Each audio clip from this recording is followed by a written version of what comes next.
ओम शांति। आज 16 सितंबर 2025 के बाबा के अनमोल मधुर महावाक्य सुनेंगे। आज की मुरली में बाबा कहे, तुम बच्चे सच्चे सच्चे रूहानी पंडे हो। अनेक आत्माओं को पवित्र बनाए यात्रा पर ले जाते हैं। कौन सी यात्रा? अमरपुरी की यात्रा।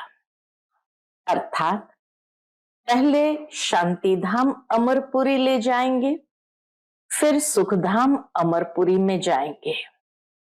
तो बाबा कहे, तुम बच्चे खुद भी पवित्र बनते हो, दूसरों को भी बनाते हो।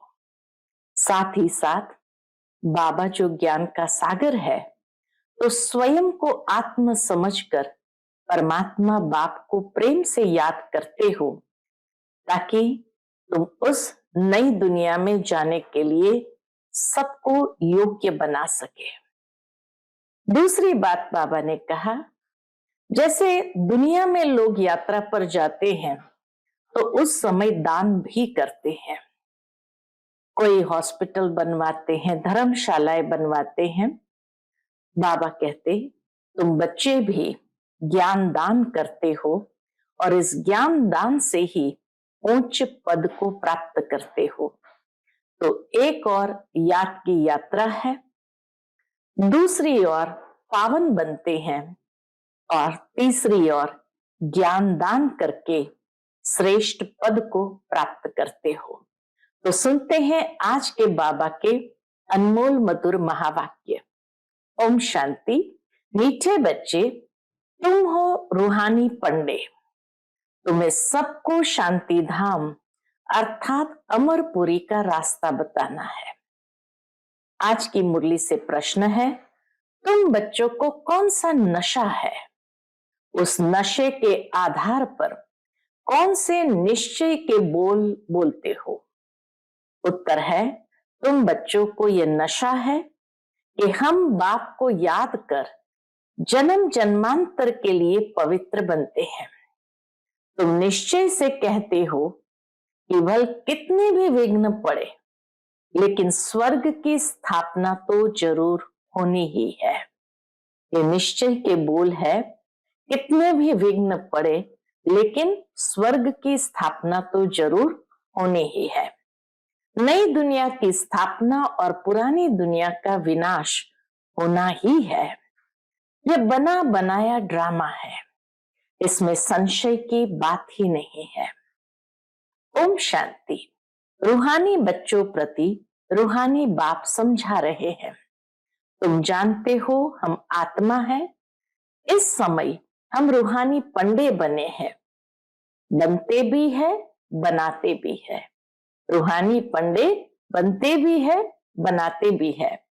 यह बातें अच्छी रीति धारण करो कि हम कौन है, रूहानी पंडे हैं।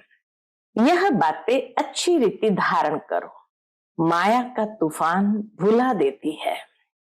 रोज सुबह शाम ये विचार करना चाहिए, यह अमूल्य रत्न अमूल्य जीवन के लिए रूहानी बाप से मिलते हैं। तो रूहानी बाप समझाते हैं, बच्चों तुम अभी रूहानी पंडे व गाइड्स हो। मुक्ति धाम का रास्ता बताने के लिए यह है सच्ची सच्ची अमर कथा अमरपुरी में जाने की। अमरपुरी में जाने के लिए तुम पवित्र बन रहे हो। अपवित्र भ्रष्टाचारी आत्मा अमरपुरी में कैसे जाएगी? अपवित्र भ्रष्ट आचार करने वाली आत्मा अमरपुरी में कैसे जाएंगी? मनुष्य अमरनाथ की यात्रा पर जाते हैं, स्वर्ग को भी अमरनाथ अमरपुरी कहेंगे। अकेला अमरनाथ थोड़ी होता है, तुम सब आत्माएं अमरपुरी जा रही हो। वह है आत्माओं की अमरपुरी, परमधाम। फिर अमरपुरी में आते हैं शरीर के साथ, सुखधाम में। वहां कौन ले जाते हैं? परम पिता परमात्मा सभी आत्माओं को ले जाते हैं। उसको अमरपुरी भी कह सकते हो, सुखधाम को भी अमरपुरी कह सकते हैं। परंतु राइट नाम, एक शांति धाम को भी अमरपुरी कहा जाता है और सुख धाम को भी अमरपुरी कहा जाता है, लेकिन राइट नाम शांति धाम है। वहां तो सबको जाना ही है। ड्रामा की भावी टाली नहीं टले, कहते हैं ना, भावी को टाले नहीं टले। ये अच्छी रीति बुद्धि में धारण करो, ये कुछ भी हो जाए भावी को कोई टाल नहीं सकते हैं। पहले पहले तो आत्मा समझो, परमपिता परमात्मा भी आत्मा ही है, सिर्फ उनको परमपिता परमात्मा कहते हैं। वह हमको समझा रहे हैं, वही ज्ञान का सागर है, पवित्रता का सागर है। अब बच्चों को पवित्र बनाने के लिए श्रीमत देते हैं कि माम एकम याद करो तो तुम्हारे जन्म जन्मांतर के पाप कट जाएंगे। याद को ही योग कहा जाता है। यात्रा पर जाने के लिए याद में रहना और उसके लिए अपने को आत्मा समझ करके बाप को याद करना, उसी को ही योग कहा जाता है। तुम तो बच्चे हो ना, बाप को याद करना है, याद से ही बेड़ा पार है। इस विषय नगरी से तुम शिव नगरी में जाएंगे, फिर विष्णुपुरी में आएंगे। अभी है विषय नगरी, वहां से शिव नगरी परमधाम जाएंगे, फिर विष्णुपुरी में आएंगे। हम पढ़ते ही है वहां के लिए, यहां के लिए नहीं। यहां जो राजाएं बनते हैं वो कैसे बनते हैं?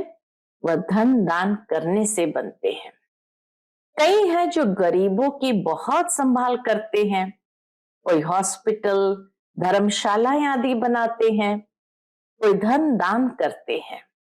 जैसे बाबा को स्मृति आई कि जैसे सिंध में मूलचंद था, गरीबों के पास जाकर दान करते थे, गरीबों की बहुत संभाल करते थे। ऐसे बहुत दानी होते हैं। सुबह को उठकर अन्न की मुट्ठी निकालते हैं, गरीबों को दान करते हैं।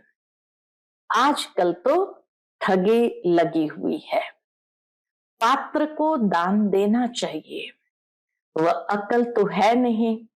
बाहर में जो भीख मांगने वाले बैठे रहते हैं उनको देना, वह भी कोई दान नहीं, क्योंकि बाबा कहते पात्र देख करके दान करो। उन्हों का तो यह धंधा है। कई ऐसे गरीब भिखारी है, लाखों रुपए उनके जाने के बाद उनके बैठने के आसन के नीचे से प्राप्त होते हैं। गरीबों को दान करने वाला अच्छा पद पाते हैं। अब तुम हो सब रूहानी पंडे, तुम प्रदर्शनी व म्यूजियम खोलते हो तो ऐसा नाम लिखो, म्यूजियम के ऊपर ऐसा नाम लिखो जो सिद्ध हो जाए, गाइड टू हेवन व नए विश्व की राजधानी के गाइड्स। परंतु मनुष्य कुछ भी समझते नहीं है, पढ़ने के बाद भी मन के अंदर आता नहीं है।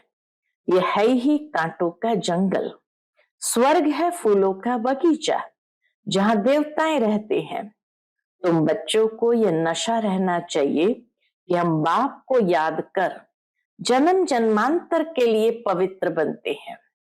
तुम जानते हो बल कितने भी विघ्न पड़े, बाबा कहे तुम जानते हो बल कितने भी विघ्न पड़े, स्वर्ग की स्थापना तो जरूर होनी है। नई दुनिया की स्थापना और पुरानी दुनिया का विनाश होना ही है। यह बना बनाया ड्रामा है, इसमें संशय की बात ही नहीं, जरा भी संशय नहीं लाना चाहिए। यह तो सब कहते हैं पतित पावन, अंग्रेजी में भी कहते हैं आकर लिबरेट करो दुख से। दुख है ही 5 विकारों से, वह है ही वाइसलेस वर्ल्ड। स्वर्ग है ही वाइसलेस वर्ल्ड, सुखधाम। अभी तुम बच्चों को जाना है स्वर्ग में। मनुष्य समझते हैं स्वर्ग ऊपर में है, उन्हों को यह पता ही नहीं है कि मुक्ति धाम ऊपर में है। बाबा कहते वो ये नहीं समझते, वो समझते स्वर्ग ऊपर में है। वास्तव में बाबा कहे उनको ये पता ही नहीं कि मुक्ति धाम ऊपर में है। जीवन मुक्ति में तो यहां ही आना है। ये बाप तुम्हें समझाते हैं। उनको अच्छी रीति धारण कर नॉलेज का ही मंथन करना है। स्टूडेंट भी घर में यही ख्याल करते रहते हैं, ये पेपर भरकर देना है, आज यह करना है। तो तुम बच्चों को अपने कल्याण के लिए आत्मा को सतो प्रधान बनाना है। पवित्र बन मुक्तिधाम में जाना है और नॉलेज से फिर देवता बनते हैं। आत्मा कहती है ना, हम मनुष्य से बैरिस्टर बनते हैं, हम आत्मा मनुष्य से गवर्नर बनते हैं। आत्मा बनती है शरीर के साथ। शरीर खत्म हो जाता है तो फिर नए सिर पढ़ना पड़ता है। आत्मा ही पुरुषार्थ करती है इस बात का, विश्व का मालिक बनने का। बाप कहते ये पक्का याद कर लो। कौन सा लेसन? कि हम आत्मा है। देवताओं को ऐसे नहीं कहना पड़ता, याद नहीं करना पड़ता, क्योंकि वह तो है ही पावन। प्रारब्ध भोग रहे हैं। पतित थोड़ी है जो बाप को याद करे। तुम आत्मा पतित हो, इसीलिए बाप को याद करना है। उनको तो याद करने की दरकार नहीं। ये ड्रामा है ना, एक भी दिन एक समान नहीं होता। ये ड्रामा चलता रहता है। सारे दिन का पार्ट सेकंड बाय सेकंड बदलता रहता है, शूट होता रहता है। तो बाप बच्चों को समझाते हैं, कोई भी बात में हार्ट फेल मत हो, कोई भी बात में हार्ट फेल मत हो। ये ज्ञान की बातें हैं। भल अपना धंधा आदि भी करो, परंतु भविष्य उच्च पद पाने के लिए पुरुषार्थ करो। गृहस्थ व्यवहार में भी रहना है। कुमारियां तो गृहस्थ में गई ही नहीं है। गृहस्थी उनको कहा जाता है जिनको बाल बच्चे हैं। बाप तो अधर कुमारी और कुमारी सबको पढ़ाते हैं। अधर कुमारी का भी अर्थ नहीं समझते। क्या आधा शरीर है? अधर कुमारी यानी आधा शरीर है। अभी तुम जानते हो कन्या पवित्र है, और अधर कन्या उनको कहा जाता है जो अपवित्र बनने के बाद फिर पवित्र बनती है। तो अधर कन्या या अधर कुमार किसको कहा जाता है, उसकी डेफिनेशन बाबा कहते हैं, जो पवित्र होते उसको तो कन्या कहेंगे। अधर कन्या माना जो अपवित्र बनने के बाद फिर पवित्र बनती है। तुम्हारा ही यादगार खड़ा है। माउंट में अधर कन्या का भी मंदिर है, अधर देवी का भी मंदिर है। बाप ही तुम बच्चों को समझाते हैं, बाप तुमको पढ़ा रहे हैं। तुम जानते हो हम आत्माएं मूल वतन को भी जानते हैं। फिर सूर्यवंशी चंद्रवंशी कैसे राज्य करते हैं। क्षत्रिय पने की निशानी बाण क्यों दिया है, वह भी तुम जानते हो। लड़ाई आदि की तो बात है नहीं, न असुरों की बात है, न चोरी की बात सिद्ध होती है। ऐसा तो कोई रावण होता नहीं जो सीता को ले जाए। ऐसे बाबा कहे ऐसी कोई कहानी वास्तव में है नहीं, सूक्ष्म भाव को लिए हुए कथाएं हैं। तो बाप समझाते हैं, मीठे मीठे बच्चे तुम समझते हो हम हैं हेवन के, मुक्ति जीवन मुक्ति के पंडे। तो इसीलिए सीता यानी आत्मा जिसको रावण ले गया, अर्थात जो विकारों के वश हो गई, अब हम पंडे बनते हैं उनको फिर से मुक्ति जीवन मुक्ति का रास्ता दिखाने के लिए। वह है जिस्मानी पंडे, हम हैं रूहानी पंडे। वह है कलयुगी ब्राह्मण, तुम संगम योगी ब्राह्मण अभी पुरुषोत्तम बनने के लिए पढ़ रहे हो। बाबा अनेक प्रकार से समझाते रहते हैं, फिर भी देह अभिमान में आने से भूल जाते हैं। मैं आत्मा हूं, बाप का बच्चा हूं, वह नशा नहीं रहता। जितना याद करेंगे उतना देह अभिमान टूटता जाएगा। अपनी संभाल करते रहो।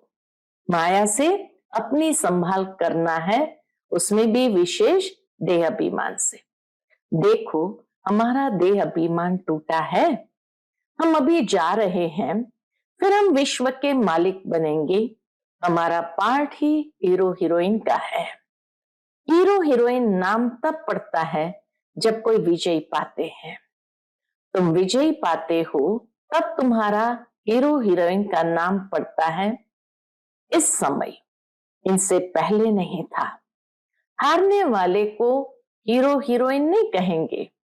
तुम बच्चे जानते हो, हम अभी जाकर हीरो हीरोइन बनते हैं, विजयी आत्मा बनते हैं। तुम्हारा पाठ ऊंचते ऊंच है। कौड़ी और हीरे का तो बहुत फर्क है। कौड़ी और हीरे का तो बहुत फर्क है। बल कोई कितने भी लखपति व करोड़पति हो, परंतु तुम जानते हो ये सब विनाश हो जाएंगे। तुम आत्माएं धनवान बनती जाती हो, बाकी सब देवालय में जा रहे हैं। ये सब बातें धारण करनी है, निश्चय में रहना है। यहाँ नशा चढ़ता है, मधुबन में आते हैं तो नशा चढ़ता है, बाहर जाने से नशा उतर जाता है। यहाँ की बातें यहाँ रह जाती है। बाप कहते बुद्धि में रहे। बाप हमको पढ़ा रहे हैं, जिस पढ़ाई से हम मनुष्य से देवता बन जाएंगे। इसमें तकलीफ की कोई बात नहीं। धंधे आदि में से कुछ टाइम निकाल याद कर सकते हो। यह भी अपने लिए धंधा ही है। ये भी एक प्रकार का रूहानी धंधा ही है। छुट्टी लेकर जाए, बाबा को याद करो। ये कोई झूठ नहीं बोलते हैं। सारा दिन ऐसे ही थोड़ी गंवाना है। हम भविष्य का तो कुछ ख्याल करें। युक्तियां बहुत है, जितना हो सके टाइम निकाल बाप को याद करो। शरीर निर्वाह के लिए धंधा आदि भी भल करो। हम तुमको विश्व का मालिक बनने की बहुत अच्छी राय देते हैं। तुम बच्चे भी सबको राय देने वाले ठहरे। वजीर राय के लिए होते हैं ना, तुम एडवाइजर हो। सबको मुक्ति, जीवन मुक्ति कैसे मिले, इस जन्म में वह रास्ता बताते हो। मनुष्य स्लोगन आदि बनाते हैं तो दीवार में ऊपर लगा देते हैं। जैसे तुम लिखते हो, बी होली एंड राजयोगी। ये स्लोगन शुरू में सब जगह लगाया गया था, परंतु इनसे समझेंगे नहीं। अभी तुम समझते हो, हमको बाप से ये वर्षा मिल रहा है। मुक्ति धाम का भी वर्षा है। मुझे तुम पतित पावन कहते हो, तो मैं आकर राय देता हूं इस बात की, पावन बनने की। तुम भी एडवाइजर हो। मुक्ति धाम में कोई भी जा नहीं सकता जब तक बाप एडवाइस न करे, श्रीमत न दे। श्री अर्थात श्रेष्ठ मत है ही शिव बाबा की। आत्माओं को श्रीमत मिलती है शिव बाबा की। पाप आत्मा पुण्यात्मा कहा जाता है। पाप शरीर नहीं कहेंगे। आत्मा शरीर से पाप करती है, इसीलिए पाप आत्मा कहा जाता है। शरीर बिगर आत्मा न पाप न पुण्य कर सकती है। तुम जितना हो सके विचार सागर मंथन करो। टाइम तो बहुत है। टीचर व प्रोफेसर है तो उनको भी युक्ति से ये रूहानी पढ़ाई पढ़ानी चाहिए, जिससे कल्याण हो। बाकी इस जिस्मानी पढ़ाई से क्या होगा। हम ये पढ़ाते हैं, बाकी थोड़े दिन है, विनाश सामने खड़ा है, अंदर उछल आती रहेगी। कैसे मनुष्य को रास्ता बताएं। एक बच्ची को पेपर मिला था। बाबा के सामने कोई बहन थी, तो बाबा कहे एक बच्ची को पेपर मिला था जिसमें गीता के भगवान की बात पूछी गई थी। वास्तव में आदरणीय वेदांती दीदी वो जब पढ़ाई में थी तो उस समय उसके सामने पेपर में, क्योंकि वो फिलॉसफी पढ़ते थे, तो गीता के भगवान की बात पूछी गई थी। तो उसने लिख दिया गीता का भगवान शिव है, तो उनको नापास कर दिया। समझती थी हम तो बाप की महिमा लिखती हूं, गीता का भगवान शिव है, सारा बाबा का ज्ञान उन्होंने लिख दिया। वह ज्ञान का सागर है, प्रेम का सागर है। श्री कृष्ण की आत्मा भी ज्ञान पा रही है। ये बैठ लिखा तो फेल हो गई। माँ बाप को कहा हम ये नहीं पढ़ेंगे, तो एमए करते हुए जब फेल कर दिया तो कहा हम नहीं पढ़ेंगे, अभी इस रूहानी पढ़ाई में लग जाऊंगी। बच्ची भी बड़ी फर्स्ट क्लास है। पहले ही कहती थी हम ऐसा लिखूंगी नापास हो जाऊंगी, परंतु सच तो लिखना है ना, आगे चलकर समझेंगे बरोबर इस बच्ची ने जो लिखा था वह सत्य है। उन आत्माओं को उस समय स्मृति आएगी, साक्षात्कार होगा कि ये बच्ची ने जो लिखा था वह सत्य है। जब प्रभाव निकलेगा वह प्रदर्शनी अथवा म्यूजियम में उनको बुलाएंगे तो पता चलेगा और बुद्धि में आएगा यह तो राइट है। ढेर के ढेर मनुष्य आते हैं तो विचार करना है, ऐसा करे जो मनुष्य झट समझ जाए कि यह कोई नई बात है। कोई ना कोई जरूर समझेंगे जो यहाँ के होंगे। तुम सबको रूहानी रास्ता बताते हो। बेचारे कितने दुखी है, उन सबके दुख कैसे दूर करे? खिटपिट तो बहुत है ना। एक दो के दुश्मन बनते हैं तो कैसे खलास कर देते हैं। अब बाप बच्चों को अच्छी रीति समझाते रहते हैं। माताएं तो बेचारी अबोध होती है, कहती है हम पढ़ी लिखी नहीं है, तो बाप कहते हैं नहीं पढ़े हैं तो अच्छा है। वेद शास्त्र जो कुछ पढ़े हैं वह सब यहां भूल जाना है। अभी मैं जो सुनाता हूं वह सुनो।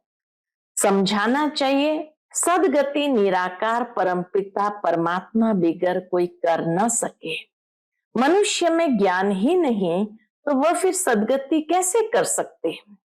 सदगति दाता ज्ञान का सागर है ही एक। मनुष्य ऐसे थोड़ी कहेंगे, जो यहाँ के होंगे वही समझने की कोशिश करेंगे। एक भी कोई बड़ा आदमी निकल पड़े तो आवाज होगा। गायन है तुलसीदास गरीब की कोई ना सुने बात। सर्विस की युक्तियां तो बाबा बहुत बतलाते हैं, बच्चों को अमल में लाना चाहिए। अच्छा, मीठे मीठे सिक्के लदे बच्चों प्रति माता पिता बाप दादा का याद प्यार और गुड मॉर्निंग। रूहानी बाप की रूहानी बच्चों को नमस्ते।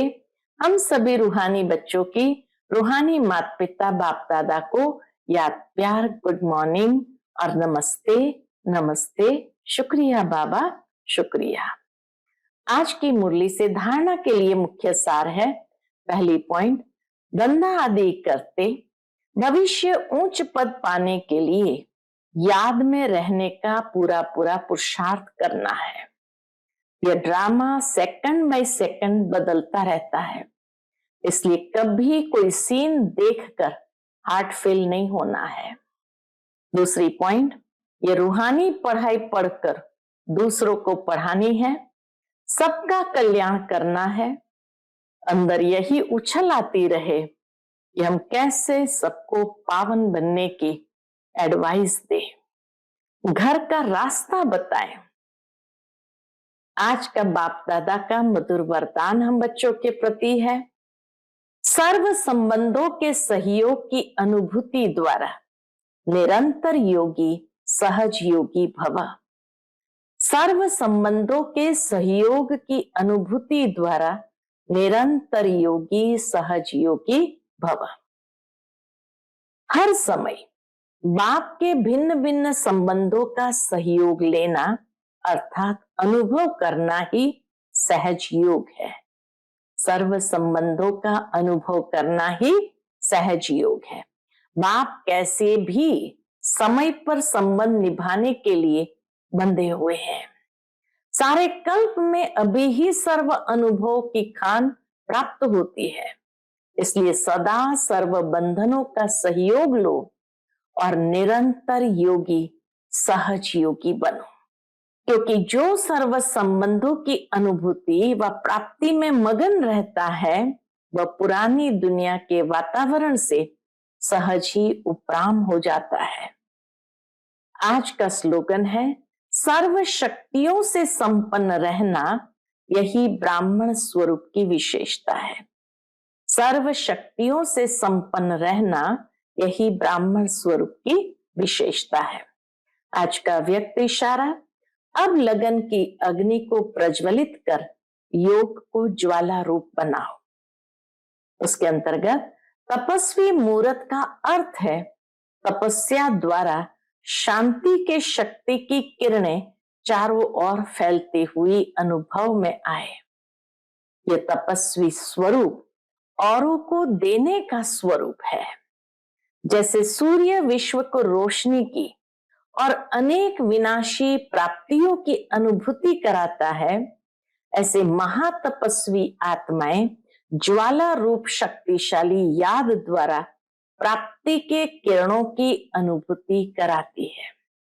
अच्छा, ओम शांति।